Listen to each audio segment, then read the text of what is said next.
Оратория Каст.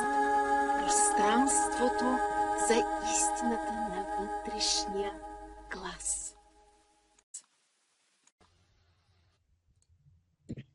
Здравейте на всички слушатели и последователи на Оратория Каст. Това е подкаста, в който говорим по теми, които не достига за време. Животът ни среща с много интересни хора. И знаете, че оратория е едно пространство за развитие, едно пространство за общуване със себе си и със своя глас, със своята идентичност. Добре дошли във вторият епизод на Гласът, който лекува, когато душата не мълчи. Знаете, че човешкият глас е израз на нашата душа и тук ни се иска да споделим думите на любимият учител Петър Дънов, който казва: тонът, думите, вибрацията влияят не само на психиката, а и на цялото енергийно състояние на човека, на неговата душа. Защото ние приемаме гласа си за даденост и още повече за една непоменлива величина.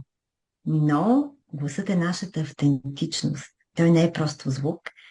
Той е спомен, памет, той е емоция, той е идентичност, той е присъствие на всеки, на всяка една от нас. Начинът, по който говорим, начинът, по който слушаме, остава отпечатък. И за това ще си говорим днес с нашия специален гост.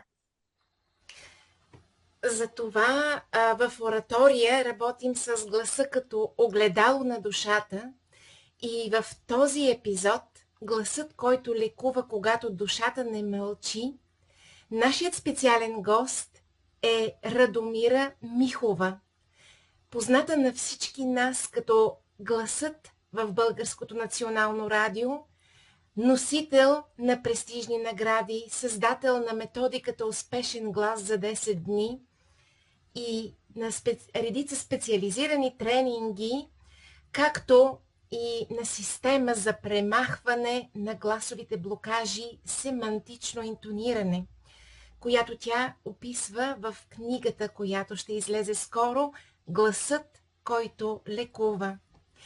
И така, Радомира, ти си човек, емблема на гласа и речта, с нестандартно отношение за работа с гласа.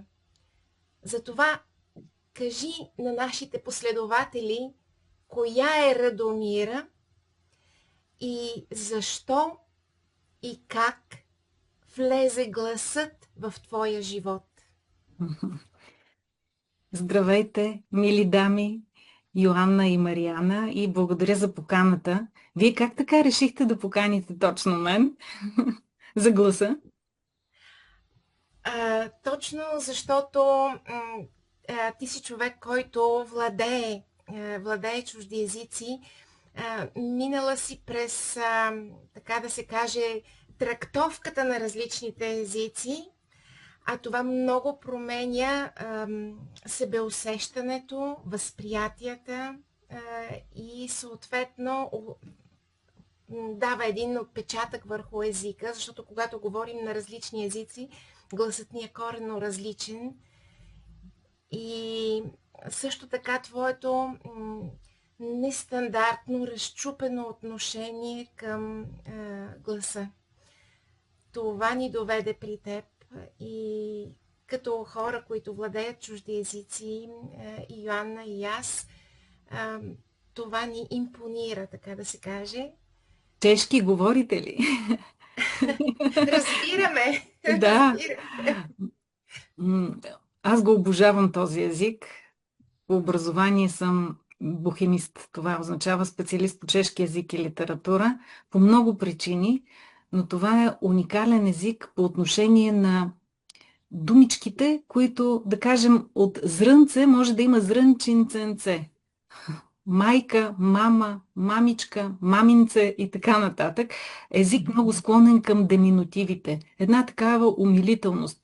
От друга страна е много сложен по отношение на артикулацията. Има звуци, които много са ми помогнали после в работата ми.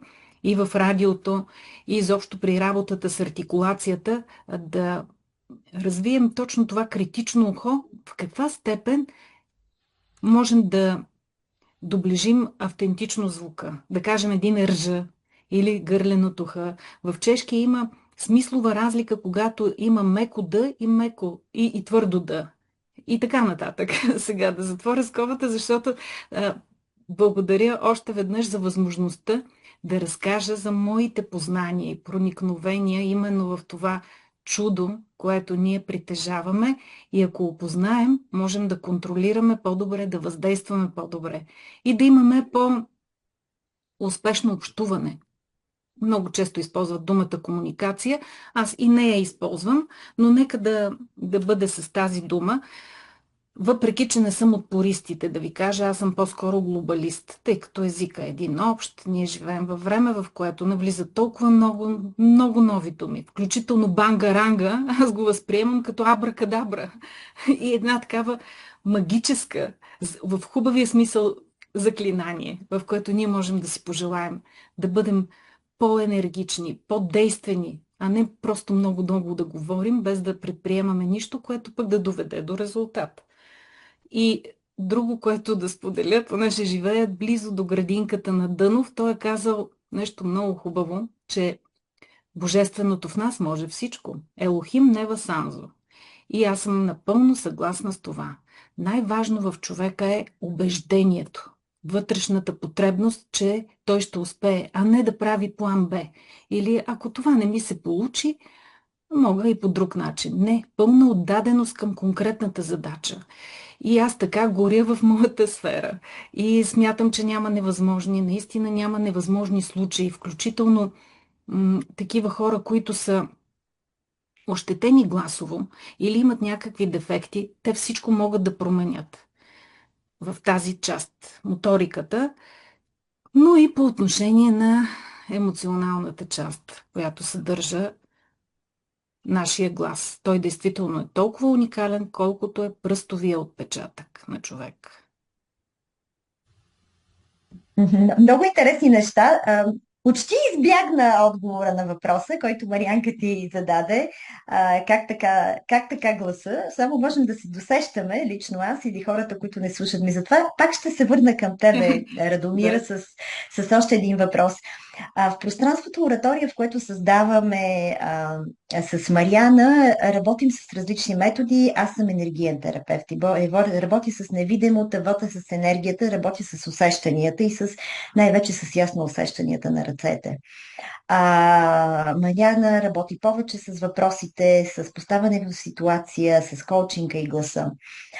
Комбинираме различни техники, изпробваме различни неща, защото и двете сме дълбоко убедени, че няма само една фасета. За да може човек да расте, да изгради себе си, трябва, разбира се, той да има осъзнание, да вижда, да чува, да разбира с ума си нещата, но много неща се случват и на подсъзнателно ниво, случват се в сърцето, случват се в енергията, случват се в начина, по който човек се чувства.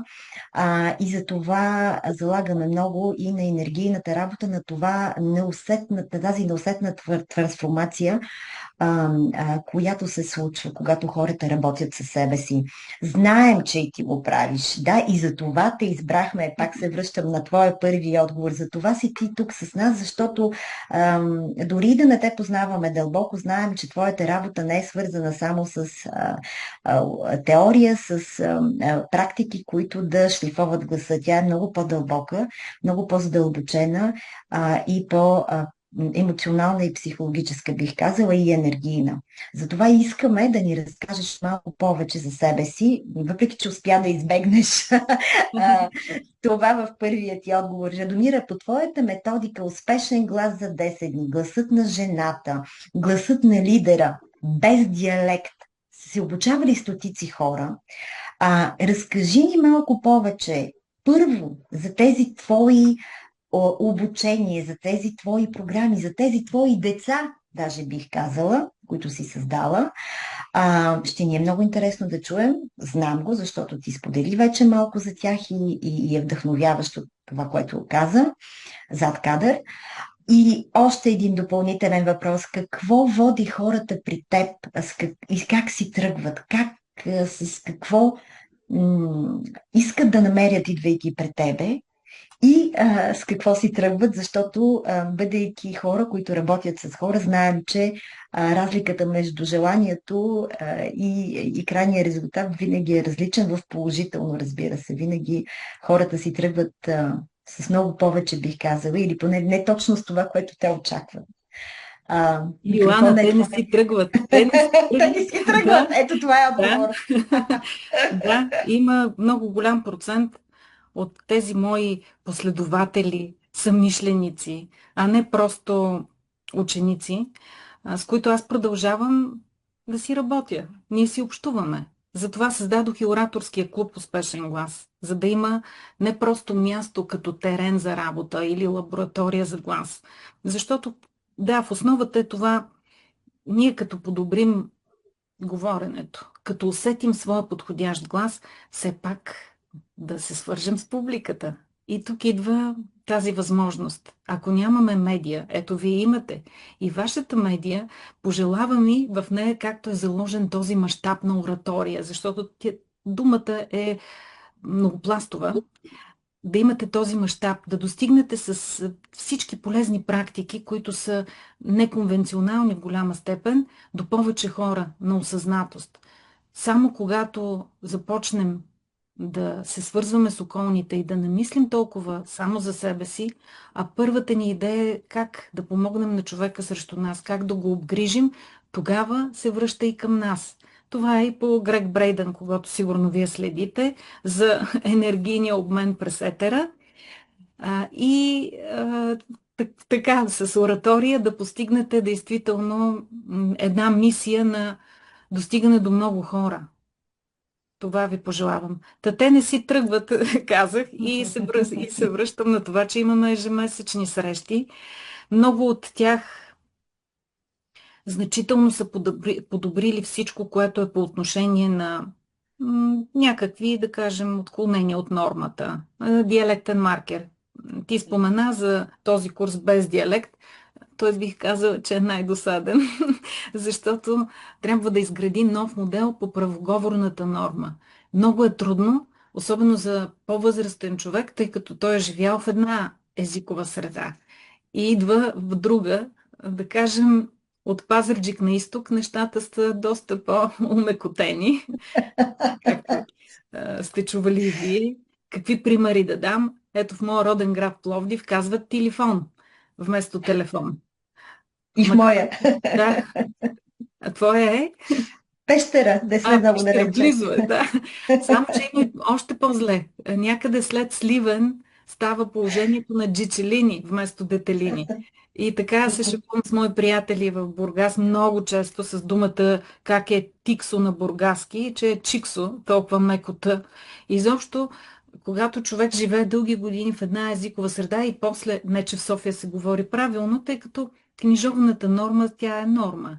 Тя би следвало да се говори правилен български в медиите и в академичните среди. Не е задължително винаги и навсякъде, но хората имат усет за човек, който говори правилно и винаги го слагат, стои по-солидно в комуникацията.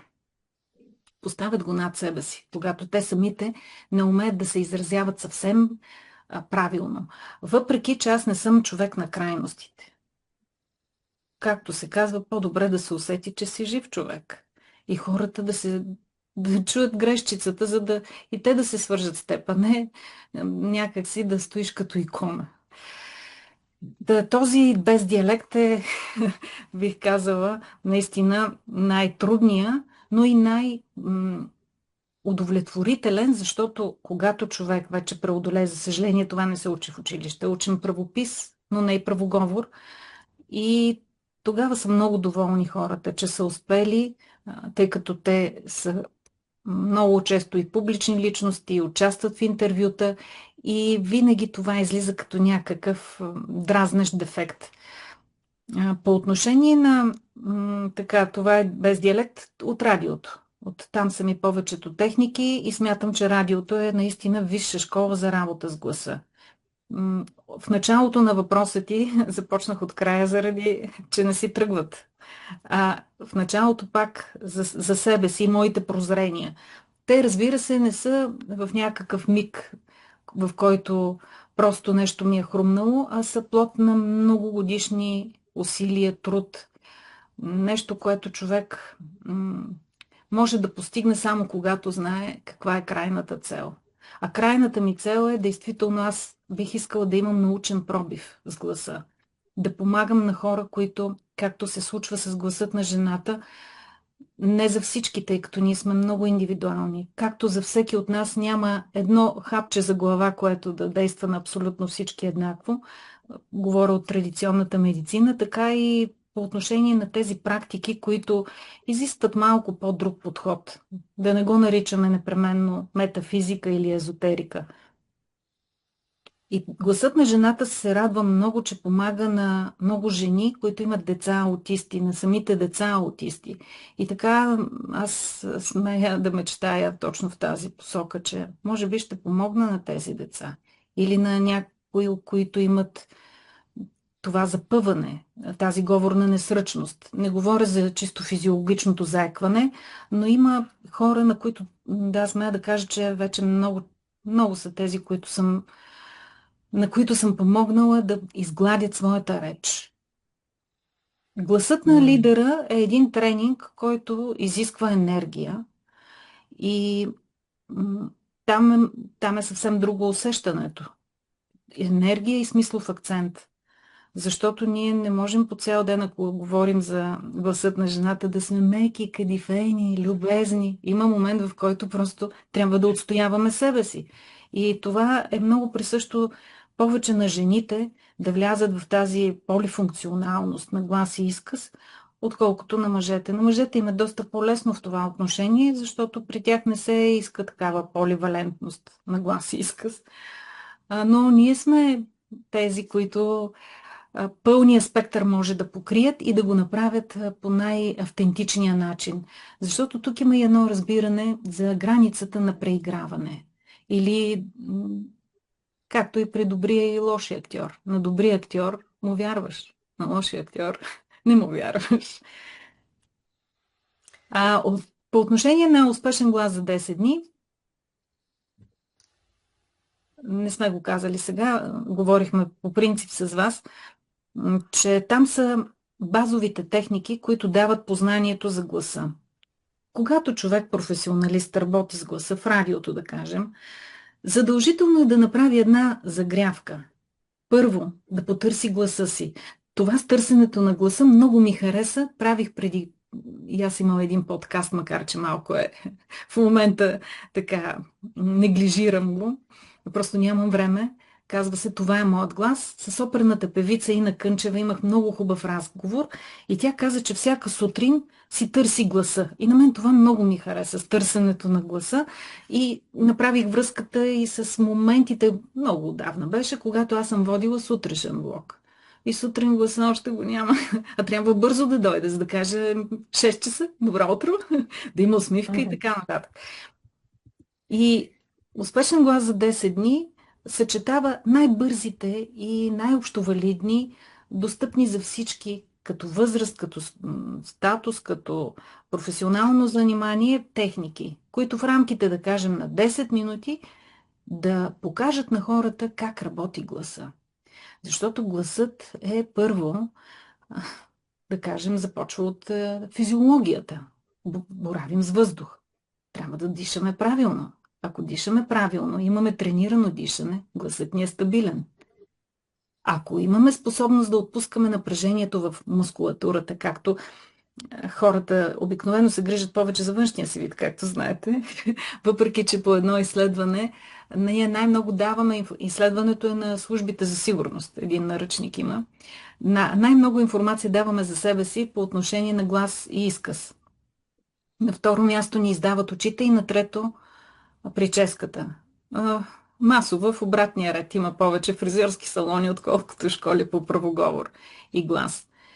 И в този смисъл възможността, пак да се върна на това, да владеем вътрешната мускулатура, не просто да се грижим само за външния си вид и хората обикновено ходят на фитнес, нали? Това исках да кажа. И ние правим така с гласа, т.е. също такъв вид физическо усилие, фитнес. Когато боравим с вътрешната мускулатура, фларингса, органа, в който са гласните връзки, има мускулатура. Гласните струни, връзки са мускулатура. 95% и 5% лигавица. Лигавицата е важна, защото тя е смазката. И затова не е правилно да вдишваме през устата, защото това изсушава лигавицата. Правилното е да вдишваме през носа, защото там има молекули, които затоплят, пречистват и обогатяват въздушната струя. И така тя щадящо отива към белите дробове. И така имаме първо тренирано и стабилно и правилно дишане, способност да отпусна мускулатурата. Ето сега, ако е стегната, чувате какъв е гласа. Ако е отпусната, чувате какъв е гласа. Единият създава напрежение, другия е доверителен. Също връзка с регистъра, къде е този глас. Дали е тук или е тук. Винаги правилото е следното, че е по-добре човек да говори по-бавно, по-тихо и с по-нисък глас. И ясната и разбираема реч. Защото ако аз нямам ясна и разбираема реч, събеседника ми нищо няма да разбере. Това означава добра работа на артикулационния апарат. И тук става пак малко сложно, защото се включват групата на артикулаторите, но това съм се опитала с техниките, които давам, да бъде напълно понятно за хората. Правилното дишане, как да се случи, как да се позиционира гласа, как да се подобри артикулацията. И този курс в 99,99% от случаите на хора, които се свързват с мен, е задължителен. А най-често чувам, още един въпрос, на който да отговоря, твой, Йоана, е, че те не си харесват гласа. Това е в основата да ме потърсят. А истината е, че гласа те трябва да го опознаят, за да го харесат. Да подобрим някои компоненти, тъй като аз вече доста изброих. Регистър, артикулация, работата с резонаторите, силата на гласа, този контрол, който може да се упражни, но той зависи от средата. Той не зависи само от... И е динамичен инструмент е гласа в крайна сметка. И ние е добре да познаваме как се случва той и в затворена среда, и в открита. Да.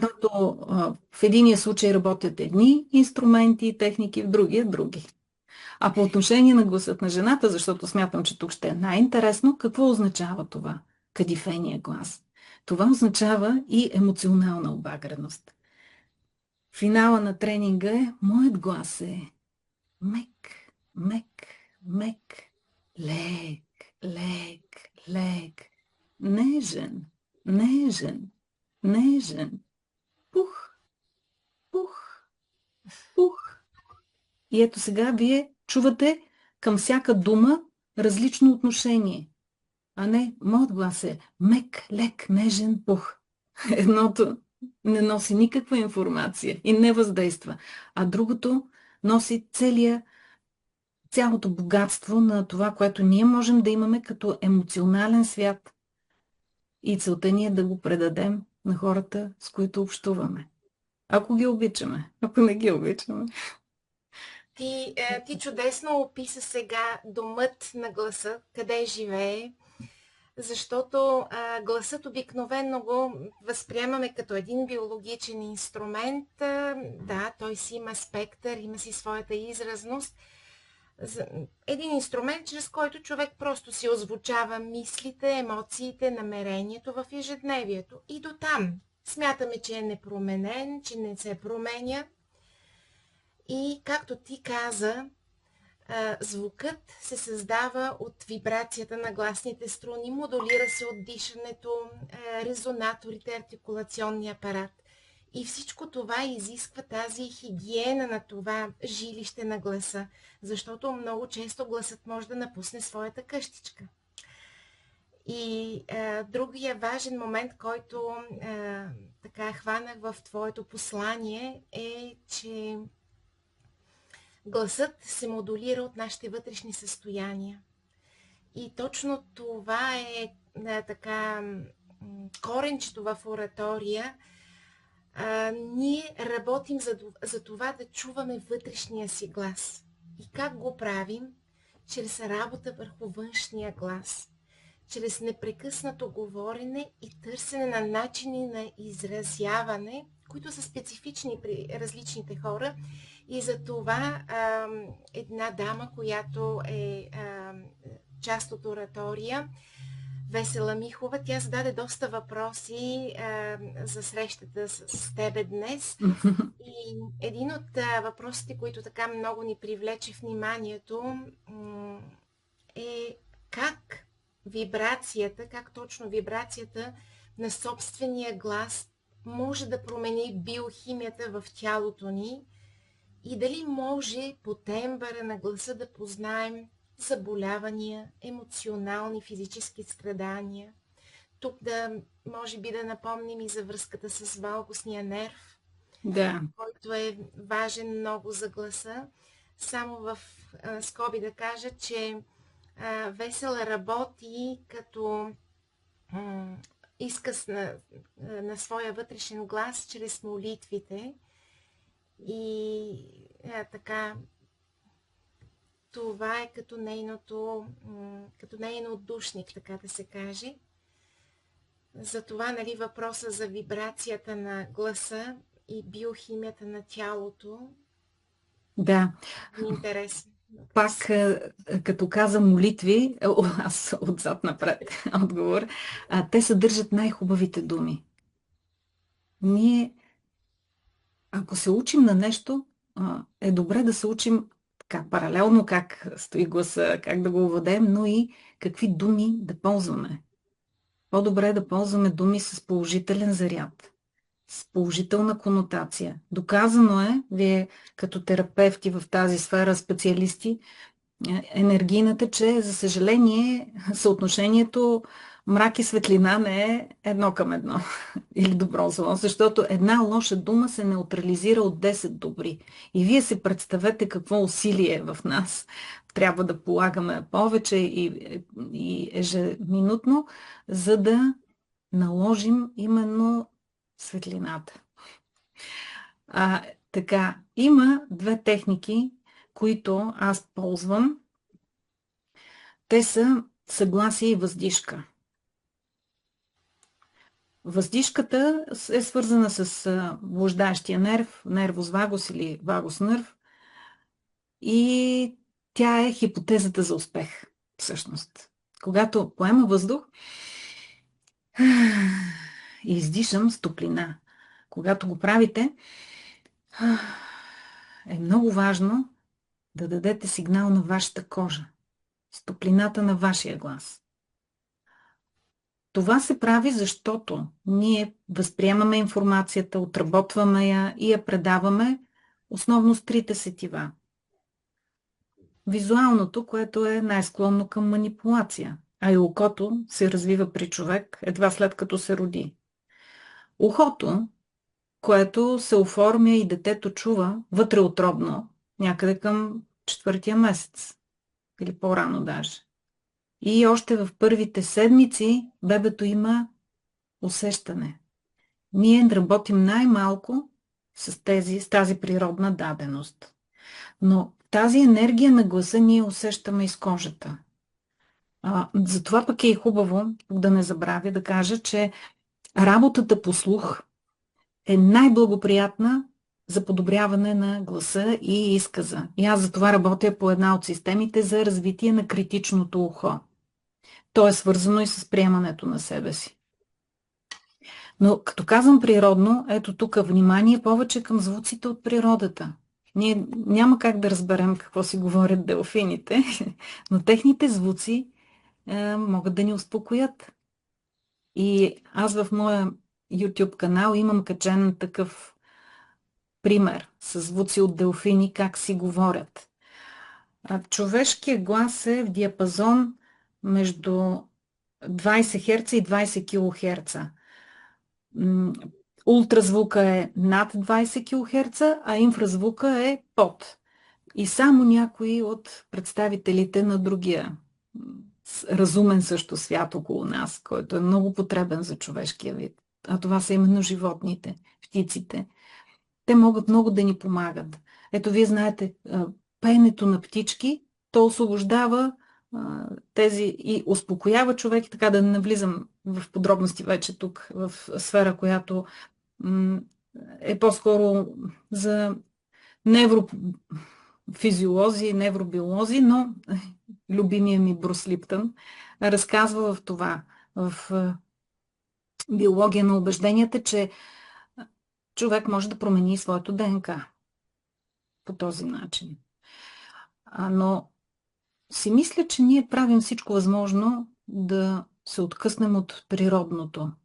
А природата и ето тези същества около нас могат да са ни много полезни, ако намерим още по-добра симбиоза с тях. Ето както струва ми се в Швеция са направили преди няколко години експеримент, използват интелекта на гаргите и на враните и ги обучават да събират фасове и да си взимат храна, т.е. те да станат едни санитари.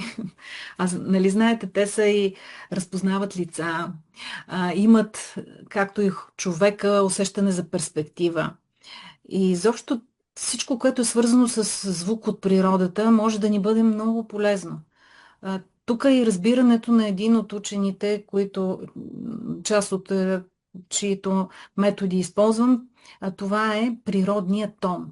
Природният тон, това е, да се върна на съгласието и въздишката, защото се отклоних малко, е свързан с тази въздишка. На хипотезата, че аз пак ще успея, защото вече съм успяла. Спечелих наградата Медиа Микс. Приехаме чешка филология. И така, това са изключителните моменти в живота. Най-малко 5 трябва да са, когато човек е разколебан, да си ги извиква и да си прави тази колекция. Но с изговаряне. Нищо няма да се случи пак, ако ние не си го кажем. Това е свързано и с молитвите, които с наглас се изричат, но те не се викат, нали? Те се говорят тихичко, шепнешком. Това също е техника. Пак науката няма единен отговор, защо хора, които пеят, заекват или пък шептят, но не заекват. Които пеят, когато пеят не заекват, а когато говорят заекват и когато шептят пак не заекват. И така това се ползва като режим на говорене, за да се преодолеят определени блокажи и с други техники. Разбира се, това не значи, че човек сега просто слуша какво говори, сяда и започва така да говори. Всичко трябва да се прави първоначално с обучен човек, с треньор, с ментор. Съгласието, то има връзка с този звук, който е... Знаете, там се активира най-добре парасимпатиковата система, нервна система за успокояване и възстановяване. Това съгласие като техника е всъщност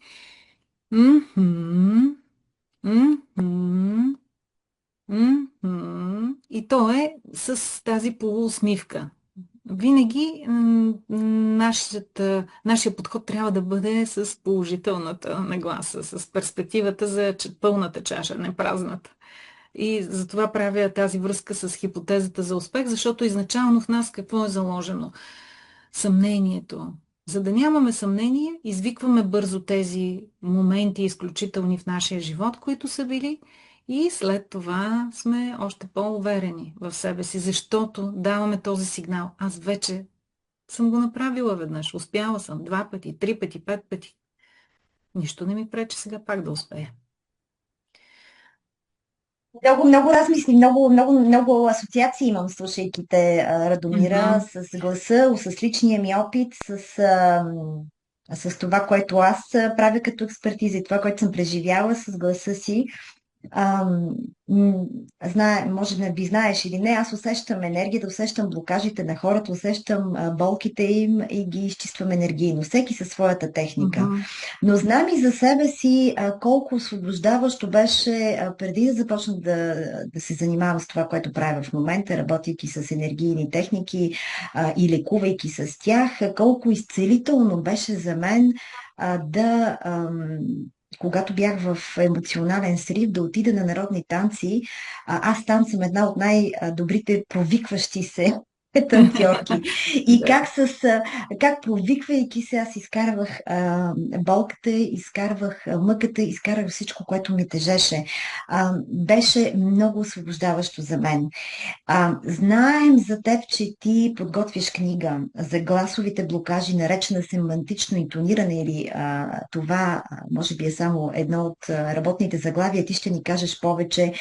А, м, и много ни се иска, това е един от въпросите също, които получихме към тебе, да ни кажеш, може ли и как ти го правиш с гласа си да трансформираме. Аз знам, че знам за себе си отговора, но ми е интересно от експерт като тебе да го чуя.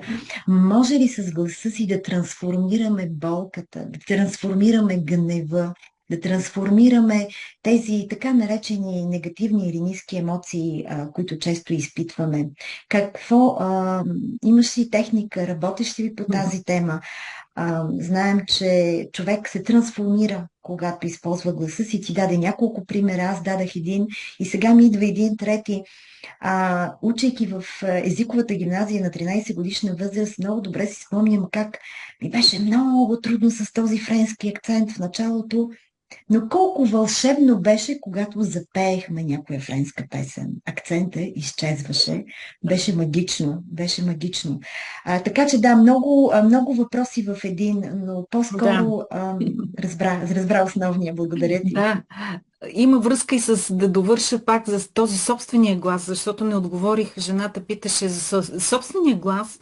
Има по-силен ефект, отколкото чужд глас. По тази причина ги уча всички хора да чуят първо собствения си глас, да го харесат, да го обикнат, да могат да го управляват, за да могат да въздействат. Да, всичко е в някаква степен на принципа на подражание и повторение, но човек няма друга система, която ние работим по модели, това искам да кажа. И всъщност тази малка нотка, как можем ли да познаем заболявания и състояния по гласа? Има чисто, сега тук навлизаме вече в една опасна малко тема, защото да, някои можем да ги разпознаем. Някои, които са свързани с чисто такива физиологични проблеми, на ларингса, можем да познаем дали една жена е в менопауза, нали? Има безпокойство. И така, може, но не бих казала, че човек трябва да вярва на абсолютно всичко, което е. Тази честота е за тази болест, тази честота е за тази болест. Да, на някой може да действа, но все още няма категорични, може би не бива да има, не знам, доказателства. Доказателствата са, да, те се правят на база опити, но сега ще ви дам такъв пример, че действително е относително. Примерът е с пак една лекция на Грег Брейдън, Божествената матрица в Милано през 1992 година.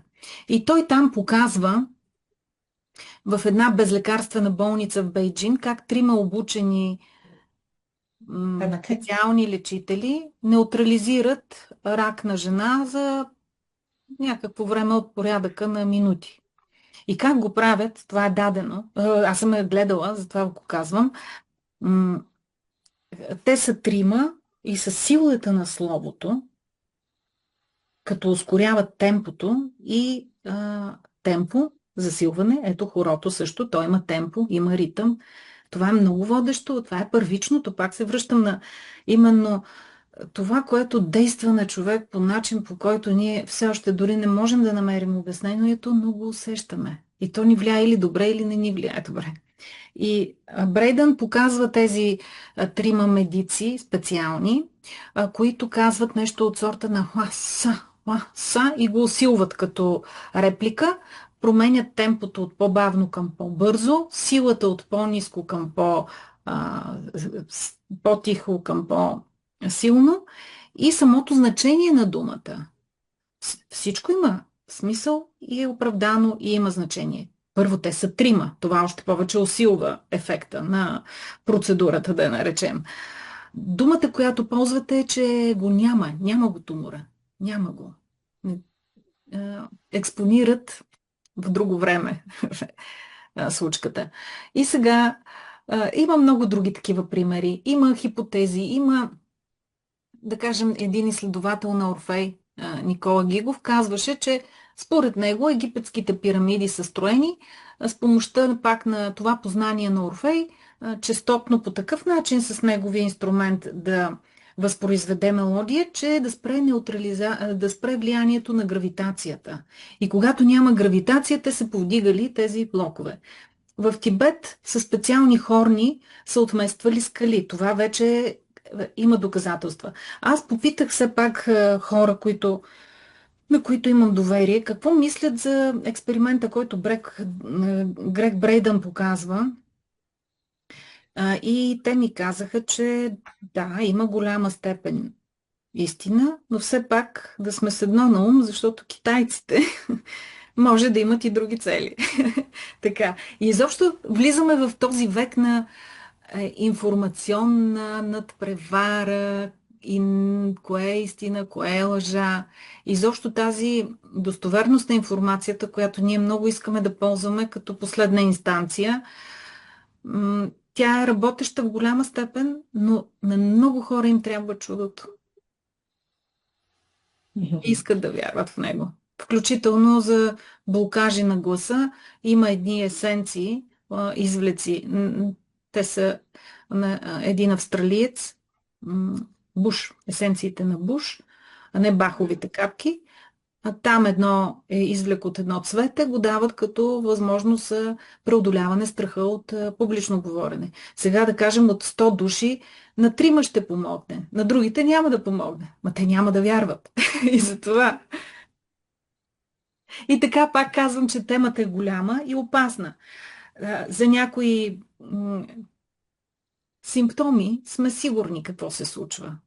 Чисто може да е сезонно нещо, което да влияе на гласа и да бъде разпознато веднага. Но иначе има принципи, които е добре човек да се придържа. Това носовото говорене, в случай, ето това говорене, при някой как се получава? Толкова често са имали хрема, като деца, че си остава да говорят по този начин. Но то не е много приятно. И така, шеговито. Може ли да се промени с практики? Може ли да бъде променено? Да, може, защото принципът е такъв. Ето това говорене, то не е приятно, не е правилно и не е желателно. То може да се избегне, когато човек започне да чува. Първо работи с правилно дишане, пак се връщам на работата с вътрешната мускулатура и техниките и човека да чуе другия си глас. Не този глас, а този другия. И когато системно започнем да работим, тук вече съм си включила моите си чисто мои методики. Иначе аз съм сертифициран преподавател от школата на Наталия Козелкова, Москва. Тя ми е дала много ценни упражнения от нейната методика, но не всичко е валидно, тъй като за български език, защото има други правила. И работиш основно с български език, нали така? Само едно уточнение да направим. И има друга емоционалност в нашия език и изобщо така. Като каза емоционалност и за нас е много важно да работим с вътрешните състояния, гласът с неговия спектър, за който също може да ни кажеш няколко думи, изразява, така знам, 10% от емоциите и благодарение на интонация, ритъм, сила, темпо, цялата тази парасемантика, ние можем да открием и да работим върху нашите емоции, страхове, идентичност. Защото ти каза сега, че човек не чува само думите, а по-скоро чува състоянието за тях. Дали ще произнесем нещо с вълната на въздишката или с силата от гръдния кош. И отново въпрос от нашите последователи: как да определим вибрационното излъчване, звученето на гласа? Това в как човек преживява света, какво вярва, от коя идентичност говори. Има ли начини чрез спектъра и модулацията на гласа да го променим, това да въздействаме върху това? Всичко, което казах, то се събира като отговор. Това е опознаването. Как се случва гласа? Като технология. През дишането, връщането на въздушната струя, затреперването на гласните струни, вече превръщането от един тон в реч. И след това е това безбрежно море. Какво ще кажа? И как ще го кажа? Какво ясно, правилно, достоверно, автентично? Как да го кажа? Зависи какви са ми намеренията. Какво целя? Ето това пак е опитност. Това е вид опитност, която се учи. И то е с много самонаблюдения. И това е не просто правилото на Максуел Малц 21 дни, които всички са чували 21 дни, но по-важно да знаем този доктор Малц как е стигнал до това прозрение. А той е стигнал след като е давал на своите пациенти всеки ден огледало, те са се оглеждали и той така пише системата за личностно израстване през приемането на новото аз, новото, различното в себе си. И хората, да, те искат промяна. То всъщност е едно напасване, на свикване със себе си. Защото ако ти си чувал друг глас, той не е толкова различен. Ти самата каза през микрофон. Да, зависи от качеството на микрофона. Някои микрофони улавят по-чувствителни са към по-ниски тонове, други към по-високи тонове. Не правят целият спектър на красотата на гласа, но все пак той е разпознаваем като тембър, самия глас. И аз все пак не говоря за толкова специализирано отношение към акустиката и изобщо прецизност от инженерингова гледна точка, защото това вече е на супер професионалисти занимание. Но пътя е такъв. Себепознание, четене, говорене, глас, да чуеш своя глас, именно. Не просто само вътрешния си глас, а това, което е твоите мисли да бъдат вербализирани. И ако искаме по-богата лексика, ще ползваме повече различни думи. Ако усетим, че се въртим около думата яко или прекрасно, прекрасно, но освен прекрасно има и други думи. Има разкошно, има великолепно, има то набор от синоними, а нашия език не е толкова беден. И като... Да. Да, като казваш, че думата се склони към икономии в това отношение също. Просто по-удобно е, по-бързо е, но това не прави красива речта, напротив, тя я прави като квази-продукт, все едно, като някой друг. А ние искаме все пак да сме малко по-различни, оригинални. Като говорим за идентичност, това е. Като казваш, че думата може да събуди красотата на гласа, би ли казала какви упражнения могат да се правят, да кажем, сутрин, така че да заредим чрез гласа нашата енергия за деня? Защото обикновено ползваме намерения за това като практика. Да, сутрин е най-доброто време за работа с гласа. И като говорим за въздух, трябва да започнем от него, но на този въздух, за да е в пълния капацитет, трябва да осигурим правилна кутия. Тоест стойката. Стойката е много важна. Рамената изправени, това дава и друго самочувствието. Вижте сега как ще смачкам и сега как гласа съвсем по друг начин излиза. Винаги е добре да се прави едно загряване с различни техники, които са за дишане. За активация на блуждащия нерв има едно кръстосано, но то е малко по-сложно. Добре да се започне първо от по-елементарна техника. Най-лесната, която включва и артикулация с отброяване на числа. Вдишваме през носа и започваме с лекота. 1, 2, 3, 4, 5, 6, 7, 8, 9, 10, 11, 12, 13, 14, 15, 16, 17, 18, 19, 20, 21, 22, 23, 24, 25, 26, 27, 28, 29, 30, 31 и така нататък. Вече колкото над 30 направим, отличен 6. Така, но не прекаляваме, защото за разлика от от другите техники, в които... Чакайте, че аз сега с този чай малко... Точно на практическата част. Така, защото има малко останали от билките листенца. Вода. Вода и гелоревойс понякога. Така, дишането не трябва да го ползваме прекомерно като техники, защото за необучени хора може да има обратен ефект, хипервентилация и прочее. Докато останалите техники може да се стигне до безброй повторени. Стига да не отиваме в тази част, която вече се създава едно досадно усещане, което вече означава, че техниката няма да действа.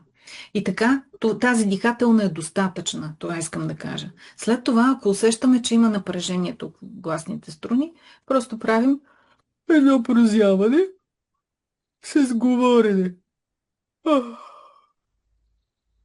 Ако се чувстваме неуверени, тук правим въздишка и съгласие. Насищаме, мислим си хубавите неща, които сме постигнали. 3 до 5 въздишки, след това правим съгласието, за да се свържем и с околните, да сме в консенсус.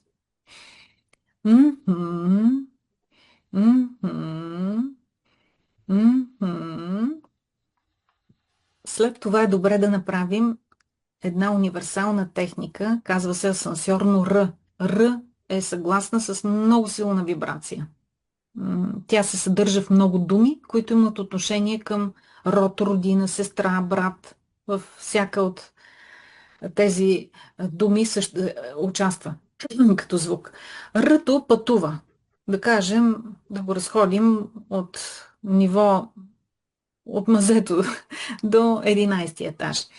Едно вдишване.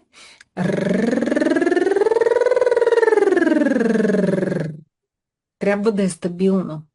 Да не засяда между етажите, а асансьора да не е стрела, да не бързате с него. Ако искате, усещате все още нестабилен гласа си като дишане, тогава правите 3 еднакви пътувания на едно вдишване и издишване.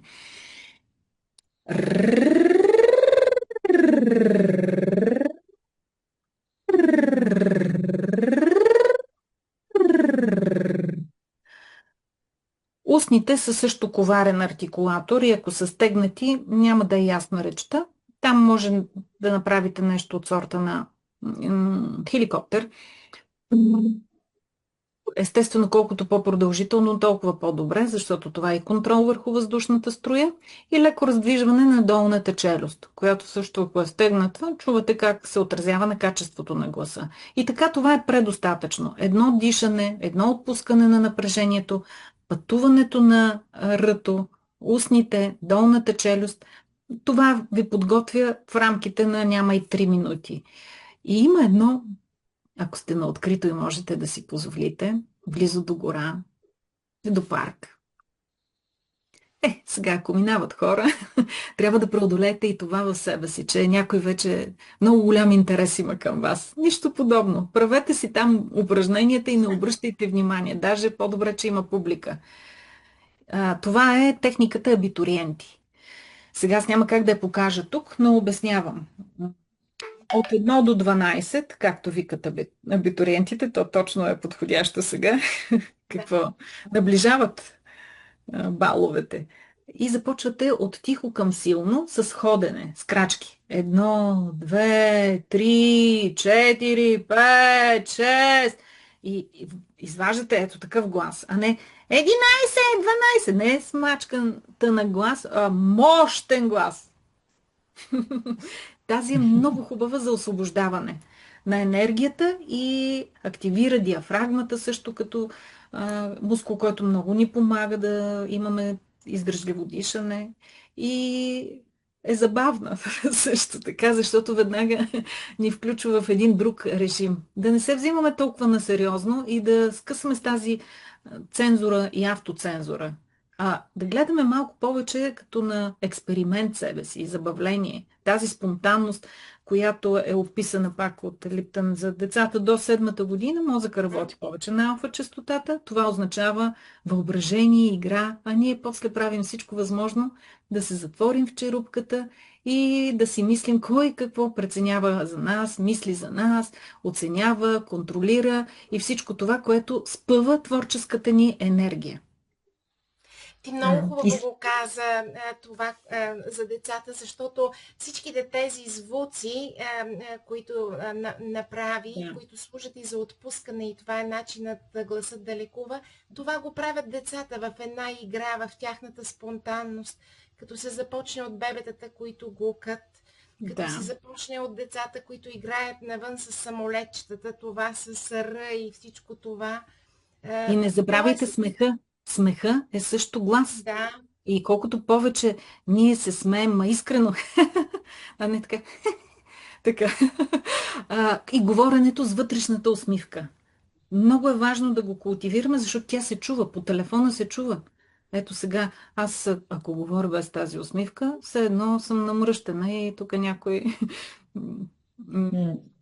Тази комуникация е много важна. Всъщност ние говорим, ти точно това, което ми се искаше, нали, да те питам, но ти го каза. Всъщност да, говорим, модулираме, работим с гласа, но през всичко този начин за комуникация на вътрешния ни свят, на това, което е нашата вътрешна истина. Защото, както и аз в моите обучения казвам, има много голяма разлика между ето ти чаша вода и заповядай чаша вода. Отношението, което ще сложиш, енергията, която ще сложиш в това, което казваш, открива цяла една вселена. И това променя енергията, това променя отношението веднага на човека около тебе. Просто гласът може да лекува, може да активира, ако не е точния глас, болка при другия, може да те зареди с енергия и така нататък. И точно това ти сподели. За мен като енергиен терапевт просто това е начинът ти да изразиш вътрешния си свят, да изразиш наистина и ако искаш промяна в другия, можеш да го промениш само когато промениш вътрешната си енергия, вътрешната си стабилност, вътрешната си отношение към другия и го изразиш с говор, за да може и той да го чуе, защото ти комуникираш наистина. Както каза тази усмивка, взимам твоя пример, комуникираш усмивката и ако не няма, можеш да кажеш много мили думи, можеш да кажеш нещо, нали, което си мислиш, че е точното и правилното, но когато няма вътрешната енергия, то ще предизвика обратният ефект. Благодаря ти за този коментар, Радомира. Да, аз с това ще завърша, че е най-важно да сменим перспективата или гледната точка. Насочете вниманието към другия. Насочете гласа си към другия. Не се вторачвайте в себе си толкова. Интереса към другия нека да е водещ. Човека до нас. Човека заради нас. И тогава ние като общност вече ще имаме и общество, ще имаме, надявам се, по-добри дни. Да, и към това бих добавила да взаимодействаме с себе си, да се свържим първо с себе си, защото истинския глас се появява, когато нашата душа не мълчи, когато я слушаме и когато си вярваме и се приемаме.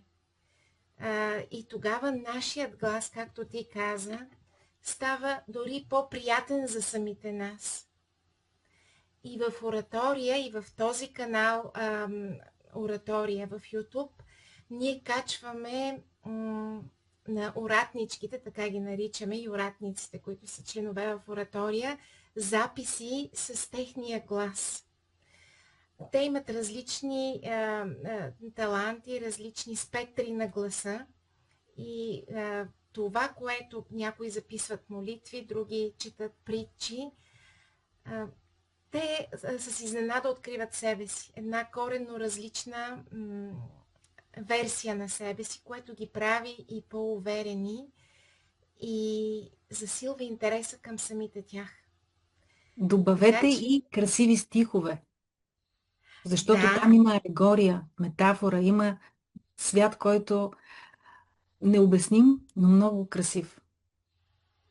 Да, това е и света на оратория, защото работим много с метафорите и с асоциациите, за да можем да извадим, да изваяме и вътрешния и външния глас. Това е процес на съвместна работа и за това ти благодарим за тази богата информация, за многото послания, които даде днес. И това хората да се научим да възприемаме нашия глас като лечител Да, и да го даряваме. всички методи, с които работя, аз ще ги опиша в книгата "Гласът, който лекува". Това не е просто работно заглавие, това е заглавието, което се появи. Появиха се илюстрациите, те ще бъдат на Иван Милев. Аз обожавам този художник. Това е един действително български талант на световно ниво. Първия, може би, в сецесион, който рисува в България. Той е имал говорен дефект, но е имал и твърд характер. Когато един богаташ е поискал той да нарисува жена му, той не се е съгласил, въпреки многото пари, защото не я харесвал. Така че... С нетърпение очакваме Да. книгата и така тук малко, нали, с този епизод даваме в аванс информация за тази книга. Така че ще Благодаря ви. поставим и контактите ти в описанието. Пожелавам оратория да се чува навсякъде. Да, Благодарим ти, Радомира. Благодарим ти от сърце. До скори срещи и успех по пътен вятър Благодарим за всяко ти. твое начинание. И на вас. Благодарим ти от сърце, защото това е нашата амбиция и мечта да звучат всички хора в един красив хор оратория.